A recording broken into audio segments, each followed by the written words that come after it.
This look is giving Barbie, period.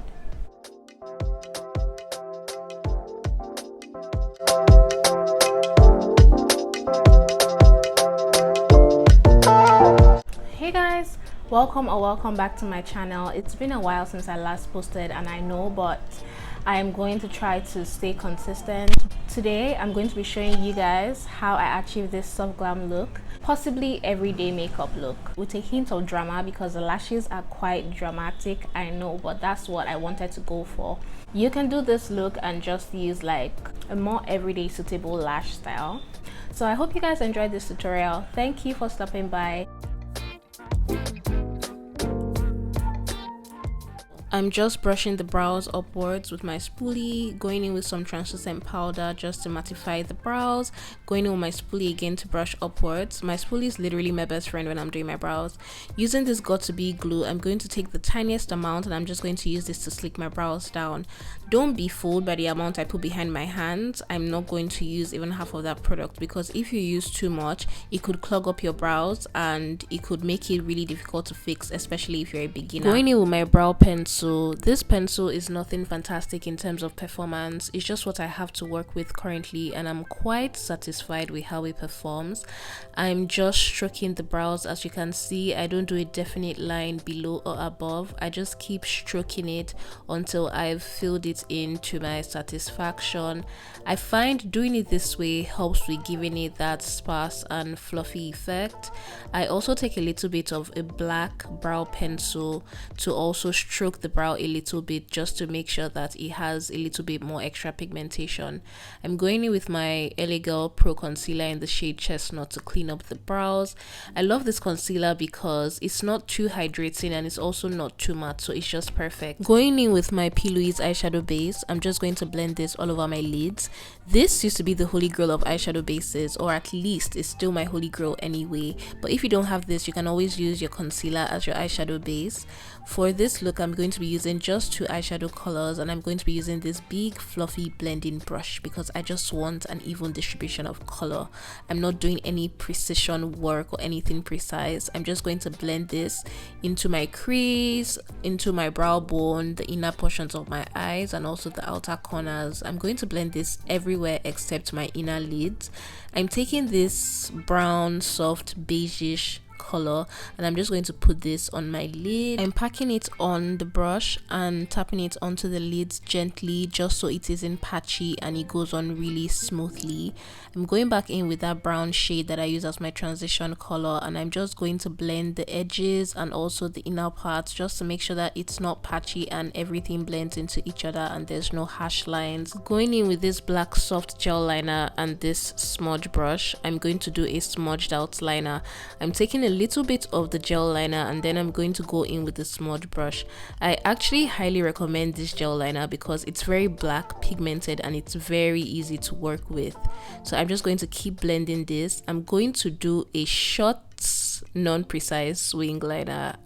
I wish it was as easy as snapping a finger, right? And yeah, we're done with the eyes. Yay! Moving on to the fun part. I already prepped my skin, so I'm just going in with primer and I'm using this one from e.l.f. I don't think this does much for me in terms of minimizing the appearance of my pores, and also it doesn't have like that gripping effect that the Power Grip primer has. That one is my favorite, but I do believe this contributes to my flawless base anyway. This is my holy grail foundation combo. Like, these 2 foundations mixed in together, a match made in heaven. Both foundations are transfer resistant, so it just stays put all day and it gives like a very beautiful soft matte finish. I can't tell you enough good things about these 2 foundations mixed in together. Like, the effect is just so beautiful. I don't use them interchangeably. It has to be the 2 mixed in together, not either or the other one, okay? Looking at it now, I don't even think the camera is doing it enough justice. Going in with this Revolution concealer in the shade C20 for my cream contour. It's either this concealer has been discontinued or it's just really hard to find, and that's such a bummer because this is one of my favorite cream contour products. Going in with this Juvia Space concealer, I'm just going to be putting the concealer like so. This is my concealer placement that I do now, and I just find this helps me use less product and gives me better coverage and just better control in general. So now I'm just going to start blending off that cream contour. You guys are going to see, but this product is really like, it's top notch. I really loved it. This was the very first cream contour product that I used that actually showed up on my skin, because you guys can see I'm really dark, so it's really hard like getting cream contour products that, you know, are the right undertone and just don't disappear after you blend them out. So I was really happy when I found this one. For my concealer, I like to blend out everywhere else first and blend under my eyes last. You don't necessarily have to put the concealer that I put on the edge of my eyes. I just put that there because it helps me map out how high I want the concealer to go, and then I'm just going to blend it into my hairline. You don't have to do that because the concealer on the inner part of under your eyes, you're still going to blend it out or drag that out anyway, so it's not a must that you place it the way I placed mine. I just find this works better for me. Okay, so you can see I'm just blending that up high, and I'm going to sort of blend it into my hairline, and I'm going to also work with my foundation brush, which was the same brush that I used to apply my contour. So I'm not adding any extra product, I'm just using the excess from blending out the contour previously to kind of marry everything together and make sure there are no harsh lines and everything is just blending into each other. For a bit of extra brightness, I'm going to go in with a little bit of concealer, as you did see there, and I'm not going in with any extra product again. I'm just taking my damp sponge and just doing a light reverse contour with the excess concealer on my sponge. Flipping my sponge over to the clean side, I'm going to dust off the excess powder on the back of my hands before going onto my face. Usually I always gradually build up my powder, and this is also a tip for you if you're a beginner. Don't just go in with a large amount of powder at a time, because some powders are thicker than others, and if you go in with too much at a time, it could cling to the concealer in a very weird way, which is just going to create a patchy effect, and it's not going to give you as smooth of an under eye as you would want. After lightly setting all over my face, I'm just going in with my contour palette. This palette is so pigmented, I have to be careful how I dip my brush into the pan. This is one I will pretty much always have in my collection and repurchase, but I don't think I would ever have to repurchase this, because with the amount of pigmentation I get from this palette will probably last me an entire lifetime. When blending, don't be scared to blend into your hairline, that way it just makes everything look more natural. This Juvia Space blush palette, I'm not even going to say too much, I'm just going to let this speak for itself. When it comes to creating products for deep dark skin with the right undertone and pigmentation, Juvia Space has always been ahead of their time. Like before a lot of these bigger brands started waking up in terms of inclusivity, Juvia Space has always come through for the dark skin girls. Their eyeshadow, the pigmentation, the blendability, the undertone, just phenomenal.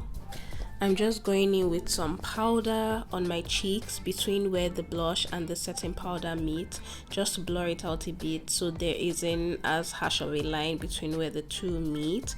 I'm just going to run some liner in my waterline, and today my eyes were quite watery. A few tears were shed, but nothing a good powder can't fix. So after posting a few videos on YouTube, I disappeared, and I'm just doing the voiceover for this video a year after filming it.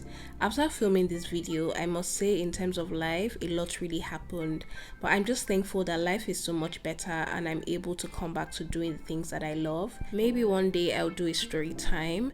I'm just starting to prep my lashes, going in with some mascara. I'm making sure to coat the lashes from top to bottom. I do not advise that you apply your mascara in the way that I did here. This is a recipe for disaster. Make sure that you go with your mascara wand on the eye that you're working with and don't go in opposite directions, or else it's just going to smear all over your nose. I'm so much better with applying my lashes now because I can apply it on camera.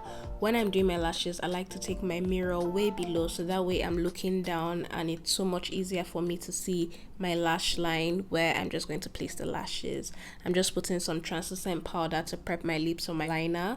This NYX liner is identical in terms of shade to the MAC lip liner in the shade Chestnut. I love to overline my lips. I know that's not everybody's cup of tea. I do a line slightly above my cupid's bow and then connect it to the edges of my lips and also line the bottom of my lips.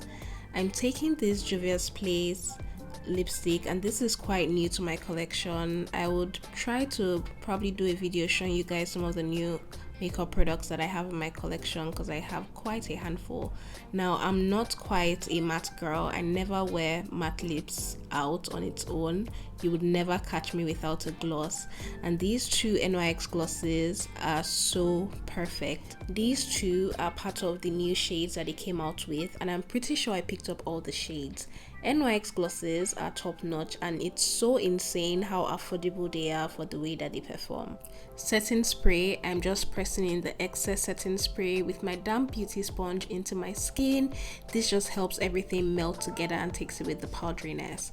Now, a lot of people feel like highlighter has no business being used in a soft glam routine, but hear me out. The tiniest bit on your cheeks and the high points of your face, just absolutely beautiful. I'm just going to lightly set with my pressed powder to seal everything in place, and oh god, I just outdo myself every time.